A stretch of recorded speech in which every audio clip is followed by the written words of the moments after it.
सच में कोई भी दीवाना बन जाए। आज रश्मि न जाने किन ख्यालों में खोई है कि जनवरी की सुबह की सर्द हवाएं और गुनगुनी सी धूप भी उसके मन को गर्म आंच का एहसास दे रहा है।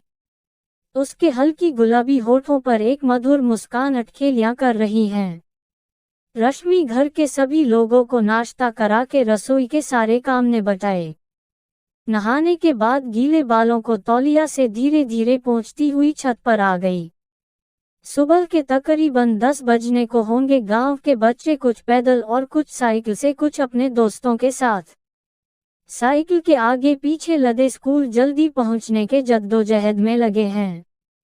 सबको स्कूल ड्रेस में ऐसे देख रश्मि अपने स्कूल के दिनों के ख्यालों में खो गई। 8वीं के बाद पापा ने उसके लिए सेकंड हैंड साइकिल ला दी ताकि वह रेगुलर स्कूल जा सके। दरअसल उसके गांव से स्कूल जाने वाले बच्चों की 2 से 3 की संख्या थी, जो कभी जाते कभी नहीं जाते, लेकिन रश्मि के पढ़ाई में रुचि देख पापा ने जैसे तैसे साइकिल का इंतजाम कर दिया था। रश्मि भी पापा के अरमानों को पूरा करने के लिए जी जान से मेहनत कर रही थी। सभी के जीवन में आने वाला प्यार का मौसम रश्मि के जीवन में भी आया। साइंस की क्लास में उसे बार बार महसूस होता कि कोई उसे देख रहा है, लेकिन वह कभी उस नज़र की चोरी नहीं पकड़ पाई। उसकी साइकिल की बास्केट में अधखिला गुलाब पूरा मुस्करा रहा होता। ये सब उसके मन को विचलित कर रहा था।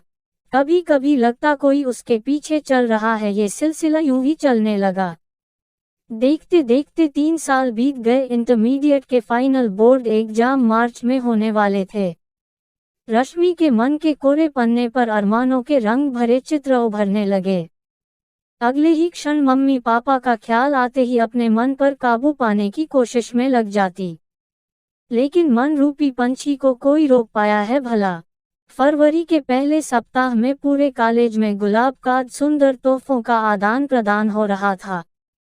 रश्मि भी अपने अरमानों की उस तस्वीर को जी भर के देखना चाहती थी। सालों से छुपा के रखी गुलाब की पंखुड़ियां उसके कदमों में बिछाना चाहती थी। इसी उधेड़ बुन में रश्मि अपनी साइकिल के पास खड़ी थी कि तभी एक आवाज सुनाई दी। रश्मि ये प्रेम से सराबोर आवाज उसके कानों से होकर उसकी अंतरात्मा को अभिभूत कर रहा था।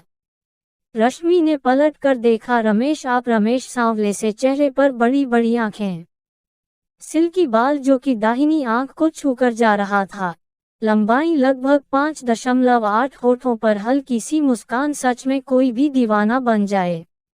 रश्मि बहुत कुछ कहना चाहता हूँ, लेकिन मेरे हालात कुछ ऐसे हैं कि मैं बिना कुछ कहे जा रहा हूँ। हमारी मंजिल कभी एक नहीं होगी, इसलिए मैं पूरी जिंदगी हमारे अनकहे प्यार के इकरार के इंतजार में बिताना चाहता हूँ।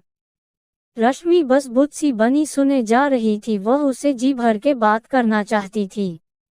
उसे गले लगाकर उसके माथे को चूमकर उस बांध को तोड़कर अपने प्यार का इजहार करना चाहती थी, जो 3 साल से उसने अपने आप पर लगा रखे थे, लेकिन मन की बात मन में ही रह गई।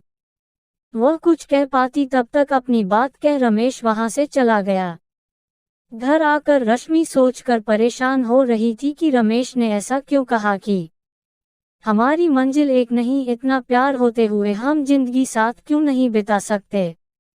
अगले दिन उसने अपनी एक सहेली जो कि रमेश के गांव की थी से पूछने पर पता लगा कि रमेश के बड़े भैया फौज में थे। उनकी शादी नवंबर महीने में हुई है। वो बॉर्डर पर आतंकवादी हमले में शहीद हो गए। हाथ से मेहंदी का रंग भी नहीं उतरा था नई बहू के, इसलिए घरवालों ने फैसला किया कि बहू की शादी रमेश से कर दिया जाए। और रमेश ने अपने शहीद भाई का कर्ज चुकाने के लिए अपने प्यार का गला घोंट दिया।